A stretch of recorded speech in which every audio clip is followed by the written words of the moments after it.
Welcome to the heart of a professor. Welcome to my vlog. This is Dr. Herbert B. Rose Sana. But before we proceed, don't forget to hit the like button, share, and subscribe. Sabi nila, when you are in Rome, do as the Romans do. So my friends, sa ngayong hapong ito, I am a Roman. Joke lang po, hindi ako Roman. I am a Bicolano and ako po ay nandito sa lungsod ng Sorsogon. At hayaan yung samahan ko, isama ko kayo sa aking pamamasyal dito sa lungsod ng Sorsogon. Itong nakikita ninyong building dito ay ito yung newly built sports complex. And thanks to the former governor of Sorsogon for initiating these beautiful projects. At napakaganda po at napaka-impressive ng building na ito. I'm sure that this will cater to many sports events not only in Bicol, in Sorsogon, but also in the nation. And siguro ang architect nito ay na-inspired siya ng Roman Colosseum. The grandeur that was Rome, the grandeur that was the Roman Colosseum. Kasi nung unang panahon sa Roma, pag kayo ay nakarating doon sa Roma, makikita ninyo doon ang ruins ng Roman Colosseum.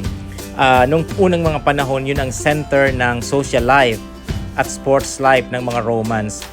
And I think it is replicated here in the city of Sorsogon. Kaya mga kapatid, ito po ang ibig sabihin natin ng good governance. Kasi good governance does not only mean doing good and doing what is right, but good governance also involves projecting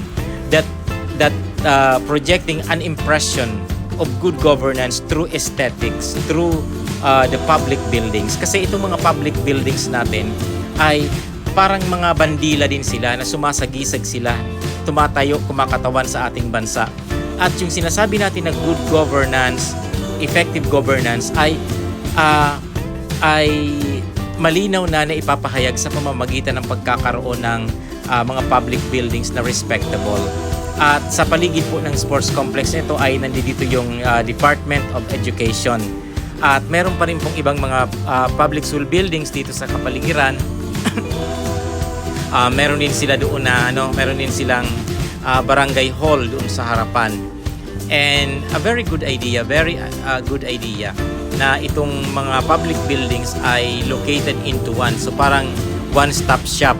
And at the same time, it will also provide opportunity for people to have fresh air and to enjoy the open spaces. Yan po ang kulang na kulang sa Pilipinas, yung mga open spaces natin. And that is necessary for the mental health of our population. So tayo ay palabas na ngayon at nandoon sa dulo nakapark ang aking munting sasakyan, si Hero. Siyang kasama ko ngayon sa paglalakbay. At pupunta na tayo doon, dadako na tayo doon because we will be moving now to the old Capitol building. Ito po ang old Capitol ng Sorsogon at itong building nito sa aking right, yan ang former provincial jail. Pero ngayon parang rehab nila kasi nga very historic ang building na yan. And when you come to this complex, especially noon, nang first time kong pumunta dito, I was impressed by the cleanliness and the style of how the complex and the buildings were arranged. So para siyang European yung kanyang dating. So if you go to Europe, you will see a lot of buildings like this. All yung mga building sa Europe, syempre malalaki. Ito ay maliliit lang. Pero it gives a good impression. Yan. So a good impression. Sana magkaroon tayo ng disiplina na maayos ang lahat ng ito, ma-maintain natin itong mga buildings, mga napagsimulan. So ngayon, speaking of disiplina, ito naman si Kuya, tumatawag sa cellphone pero nasa gitna ng kalsada. Buti na lang na nakita niya akong dumadaan, so umiwas din siya. Sana po ay magkaroon tayo talaga ng disiplina. Minsan meron tayong sidewalk, hindi naman dumadaan sa sidewalk at dumadaan doon sa kalsada. A very unsafe way of walking into the road. Ito yung social hall ng Sorsogon.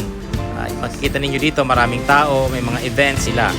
So next, let's go to the Cathedral of St. Peter and St. Paul.